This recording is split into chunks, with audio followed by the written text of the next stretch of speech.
एक सवाल उठता है कि न्यूनतम मजदूरी किसे कहते हैं। तो न्यूनतम मजदूरी का एक कानून है जिसका नाम है न्यूनतम मजदूरी 1948।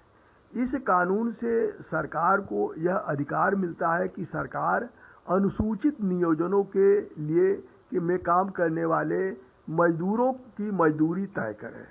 तो यह जो है, अब अनुसूचित नियोजन किसको कहते हैं? अनुसूचित नियोजन का मतलब यह है कि सरकार ने जिन जिन उद्योगों के लिए न्यूनतम मजदूरी तय किया है वो उसको अनुसूचित नियोजन कहते हैं। अब उसमें हम सबका नाम तो गिना नहीं पाएंगे, लेकिन यह है कि जैसे सिनेमा हो गया, मॉल हो गया, दुकान है, फैक्ट्री है, होटल है, कोई भी दुकान है, चाहे दर्जी की दुकान है, नाई की दुकान है, कोचिंग है, ये सबके लिए सरकार ने इसमें काम करने वाले और लोगों कर्मचारियों के लिए उनको कर्मचारी भी कहते हैं और मजदूर भी कहते हैं।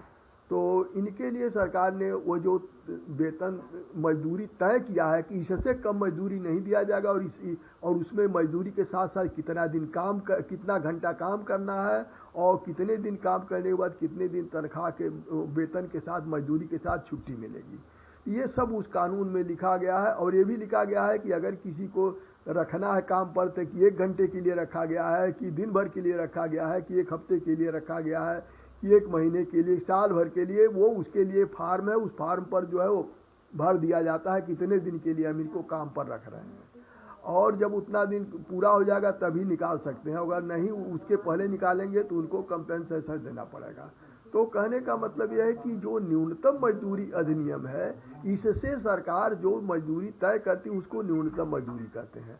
और इसमें सरकारी और प्राइवेट में कोई भेद नहीं होता है, चाहे सरकारी विभाग हो या प्राइवेट हो। जैसे मान लीजिए रेलवे है, बिजली विभाग है, PWD है, कोई वर्कशॉप है, तो ये सबके लिए है, क्योंकि सब में जो है वो परमानेंट के अलावा मजदूरी पर दैनिक मजदूरी और हफ्तेवार मजदूरी या महीने की मजदूरी पर रखा जाता है। तो जिन मजदूरों को इस तरह से नियोजन के द्वारा, ये भी आप समझ लें कि 2 शब्द है, एक संविधान के अनुच्छेद 16 में 2 शब्द है, एक तो अपॉइंटमेंट है और एक एम्प्लॉयमेंट है। तो उसमें ये पटना उच्च न्यायालय ने इसकी व्याख्या किया है, सुखनंदन ठाकुर बनाम स्टेट ऑफ बिहार के में, कि जो नियोजन है और नियुक्ति और नियोजन ये पर्यायवाची नहीं है, इन दोनों का 2 अर्थ है और उसमें स्पष्ट तौर से बताया गया है कि दोनों का अंतर बताया गया है।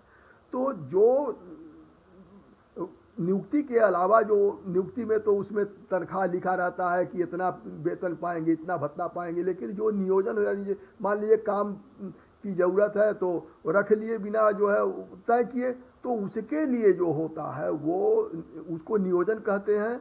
और जो काम करता है मजदूर, इसको नियोजित व्यक्ति कहते हैं या एम्प्लॉयड पर्सन कहते हैं या वर्कर कहते हैं या वर्कमैन कहते हैं। लेकिन ये जितने शब्द हम बता रहे हैं कैटेगरी, ये पर्यायवाची नहीं, इनका भी अलग अलग कैटेगरी होता है। वर्कमैन कौन है, वर्कर की परिभाषा दूसरी है, वर्कमैन की परिभाषा दूसरी है, एम्प्लॉय की परिभाषा दूसरी है, एम्प्लॉयड पर्सन की परिभाषा दूसरी है, सर्वेंट की परिभाषा दूसरी है। तो कहने का मतलब है कि जितने यह कैटेगरी में बता रहा हूँ, सबका अलग अलग वो कैटेगरी है और सबका अलग अलग जिसको वो सेवा शर्त है, वो सबका अलग अलग सेवा शर्त है।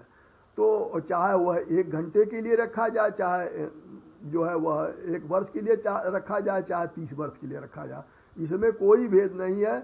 सबको जो है, सबके लिए वह जो वेतन है, अगर वेतन तय करके नहीं रखा गया है, यानी जिसको एक्सप्रेस वह वेतन कहते हैं। एक्सप्रेस वेतन का मतलब व्यक्त, और जो व्यक्त नहीं होता उसको विवक्षित कहते हैं, यानी अंग्रेजी एम्प्लॉयड।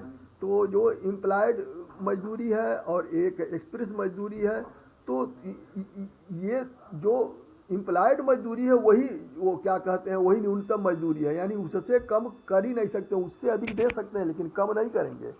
और अगर कि कोई कम देता है अपने कर्मचारी को, अगर कोई कम भुगतान करता है तो वह कर्मचारी, मान लीजिए किसी को 200 रुपया रोज मिल रहा है और उसको 150 दिया जाता है, वह कर्मचारी चुपचाप ले लेता है, तो कोई भी समाज का व्यक्ति, चाहे वह कोई वकील हो, चाहे कोई किसी यूनियन का नेता हो, तो वो या समाज का कोई व्यक्ति हो, तो वह अपने नाम से वो जो हर जिले में अधिकारी होते हैं पेमेंट, वो न्यूनतम मजदूरी अधिनियम के अधिकारी होते हैं, उनसे शिकायत कर देगा उसके कि साहब यहाँ इस कंपनी में या इस नियोजन में फला कर्मचारी काम करता है, उसको इतने मजदूरी से कम मजदूरी दिया जाता है और उसका जो है उसको सही मजदूरी दिया जाए। तो मान लीजिए अगर कोई 150 200 के जगह पर 150 देता है तो 50 रुपया वह देना पड़ेगा और 50 रुपया के 10 गुना जो है वह जुर्माना लगेगा, तो यानी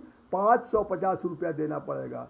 और अगर वह मान लीजिए कि किसी मजदूर की का 1000 रुपया पूरे महीने में मिला के काट लिया गया, तो 1000 रुपया और प्लस जो है वह 10,000 रुपया यानी 11,000 रुपया देना पड़ेगा। तो ये न्यूनतम मजदूरी अधिनियम बहुत अच्छा कानून है, इसको सबको जानना चाहिए।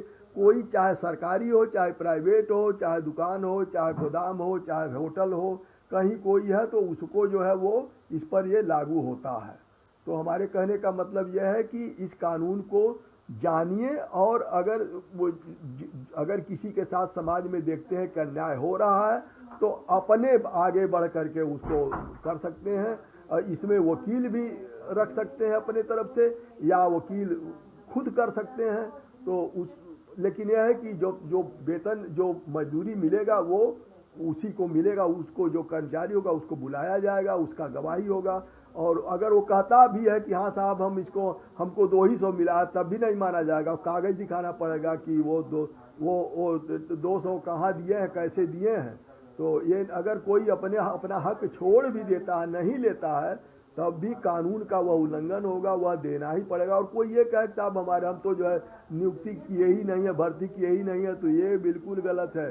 कानून ऐसा है कि कोई कितना भी छिपा चले और कुछ भी रिकॉर्ड न रखे, कानून में वो पेच है जो खोज ही लेगा। कोई ये अगर ये कोई कहे कि हम तो कुछ छोड़े ही नहीं, सबूत की रखे ही नहीं है, न तो नियुक्ति किए हैं, न तो उसको कहीं दस्तखत कराते हैं, न तो हाजिरी देते हैं, लेकिन कानून में वो जगह है, लेकिन वो जगह हम नहीं बताएंगे। तो वह जगह है कि अगर किसी के साथ अन्याय होता है और कोई जो है मजदूरी कम पाता है, तो उसके लिए वह न्यूनतम मजदूरी अधिनियम का प्रयोग होना चाहिए या करना चाहिए या करवाना चाहिए। ये मेरी जानकारी।